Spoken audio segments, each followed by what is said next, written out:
இந்த மாதிரியும் notification sound வைக்கலாம். இல்லாட்டி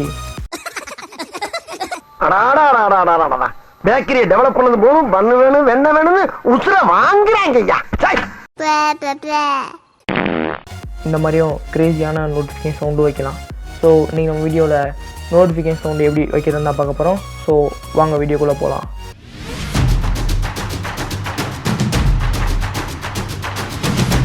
ஸோ ஃபர்ஸ்ட் எடுத்தோடனே நீங்கள் செட்டிங்ஸ்குள்ளே போயிருங்க.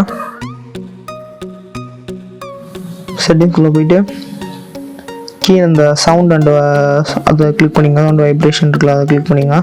கிளிக் பண்ணிங்கன்னா நோட்டிஃபிகேஷன் சவுண்ட் போட்டு இருக்கும், அதை கிளிக் பண்ணிடுங்க. கிளிக் பண்ணிட்டீங்கன்னா இப்போ சிம் ஒன்று தான் நான் யூஸ் பண்ணுறேன். ஸோ சிம் ஒன்று கிளிக் பண்ணுங்கள். இதில் ஒரு ப்ராப்ளம் இருக்குது, மீடியா ஸ்டோரேஜில் கிளிக் பண்ணுங்கள். இதை பார்த்தீங்கன்னா அவங்க கொடுத்துருக்க மட்டும்தான் நீங்கள் யூஸ் பண்ண முடியும்.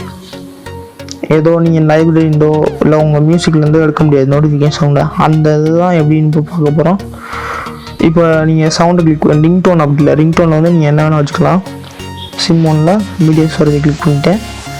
ஜஸ்ட் ஒன் கொடுக்கும் பதிலாக அங்கே மேலே இந்த ப்ளஸ் பட்டன் இருக்குது பார்த்தீங்களா, அதை நீங்கள் கிளிக் பண்ணிட்டீங்கன்னா நீங்கள் ஆட்டோமேட்டிக்காக உங்கள் லைப்ரரி போயிடும், மியூசிக் லைப்ரரி. ஸோ அதுலேருந்து நீங்கள் சூஸ் பண்ணி வச்சுக்கலாம். ஸோ அந்த ப்ராப்ளம் தான் இப்போ நோட்டிஃபிகேஷனில் எப்படி ஃபிக்ஸ் பண்ணுற போகிறோன்னு தான் பார்க்க போகிறோம். இப்போ நேராக உங்கள் மைஃபைன்னு ஒரு ஆப் இருக்கும், அதை கிளிக் பண்ணிக்கோங்க. கிளிக் பண்ணிட்டீங்கன்னா இன்டர்னல் ஸ்டோரேஜில் கிளிக் பண்ணுங்கள். கிளிக் பண்ணிட்டீங்கன்னா கீழே அப்படியே கீழே ஸ்க்ரோல் பண்ணிங்கன்னா நோட்டிஃபிகேஷன் அப்படின்னு ஏதாச்சும் இருக்கான்னு பாருங்கள். என்னலே சர்ச் பண்ணுங்கள், நோட்டிஃபிகேஷன் அப்படின்னு ஒன்றும் இல்லை. ஸோ க்ரியேட் பண்ணிடுங்க நோட்டிஃபிகேஷன் ஒரு ஃபோல்டரை. Create a folder. நோட்டிஃபிகேஷன் போய் க்ரியேட் பண்ணிடுங்க. க்ரியேட் பண்ணிட்டீங்கன்னா ஆட்டோமேட்டிக்காக ஒரு இது க்ரியேட் ஆகிடும். இது பண்ணி தான் க்ரியேட் ஆகிடுச்சு. ஒன்ஸ் நோட்டிஃபிகேஷன் சவுண்டை நீங்கள் நோட்டிஃபிகேஷன் ஃபோல்டர் ஒன்று க்ரியேட் பண்ணிவிட்டு அதில் போய்ட்டு உங்கள் ஃபேவரட்டான சவுண்டை போய் பேஸ்ட் பண்ணிடுங்க. நான் இப்போ போய் ஒரு ஃபேவரட்டான அந்த ஏடபிள்யூ சவுண்டை நான் இப்போ பேஸ்ட் பண்ணுறேன் பாருங்கள்.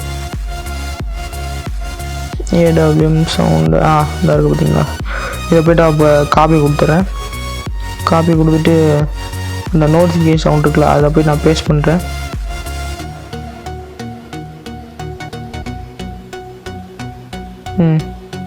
இந்த ஃபோல்டர் போய்ட்டு நான் காப்பி ஹியர் கொடுத்துட்றேன்.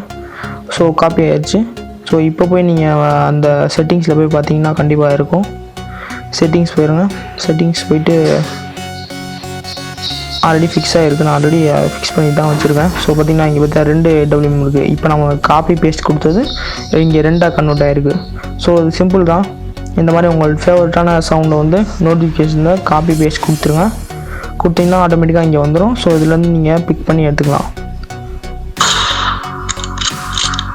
ஸோ அவ்வளோதான். இங்கே பாருங்கள், இந்த சவுண்டு.